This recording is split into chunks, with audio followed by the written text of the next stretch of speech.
ασχολούμενο στα χέρια μου.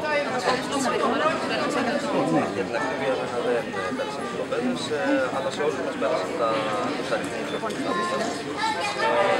με τα οποία χαρακτηρίζονται καθ' όλη τη διάρκεια της επεξεργασίας από τις Ισραηλινές αρχές.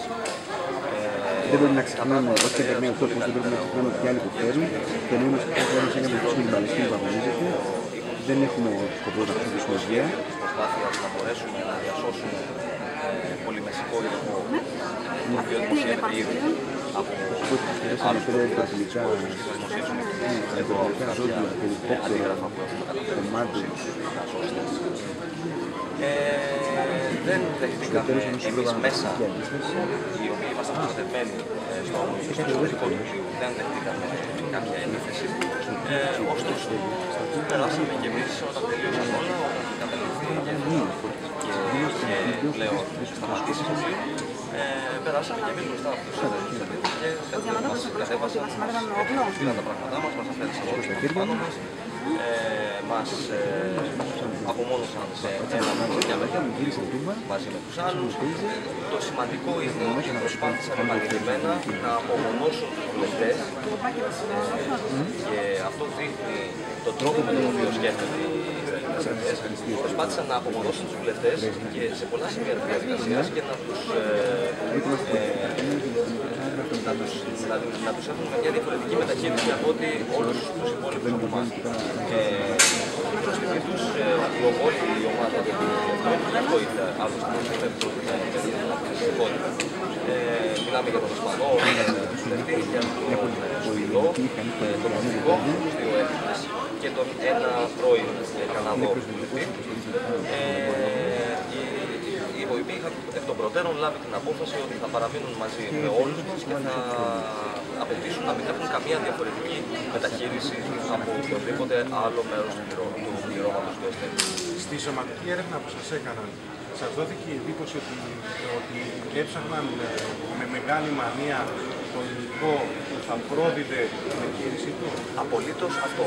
Ήταν ο σκοπός των σωματικών ελέγχων, οι οποίοι έγιναν επανειλημμένα σε πάρα πολλά σημεία και πέρα από τα ιωφώτα, δηλαδή εκεί που περιμένεις που να περάσει ο σωματικό έλεγχο, σε οποιαδήποτε άλλη στιγμή που κατέβαινες ή ανέβαινες από αυτοκίνητο, μεταγωγικό, λούβα και τέτοια, έκαναν και πάλι σωματικό έλεγχο.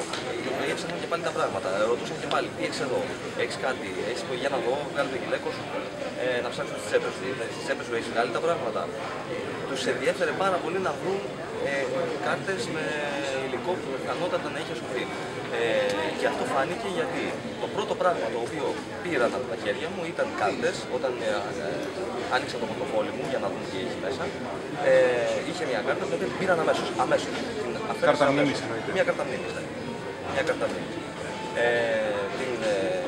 Τα υπόλοιπα, ό,τι είχε περιεχόμενο από το πορτοφόλι μου, το κοίταξε, μου το ξανάδωσε, το ξανάβαλα πίσω. Λέω και την κάρτα γιατί είναι με αυτή τη δικαιολογία του.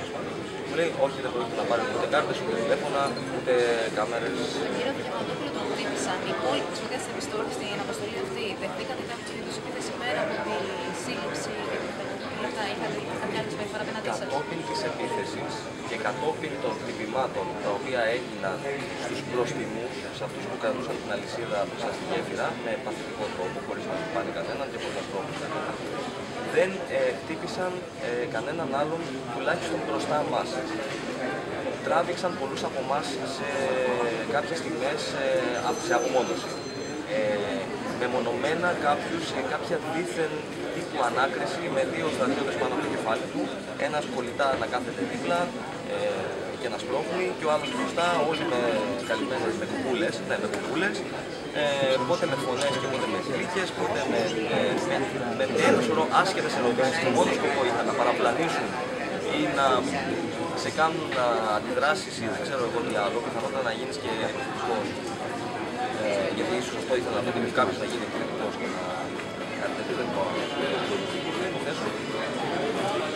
Και φυσικά οι μόνοι που ξέρουμε και ανησυχούμε πάρα πολύ αυτή τη στιγμή για την τύχη τους, που ξέρουμε ότι υφίσταται διαφορετική μεταχείριση, είναι οι Ισραηλινοί πολίτες που ήταν πάνω στο ΕΣΤΕ.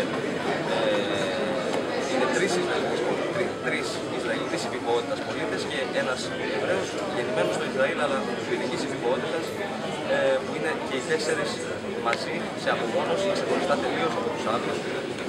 Φυσικά με τη βία, γιατί δεν μπορούσαμε να κάνουμε κάτι άλλο. Μας ανέλαβαν οι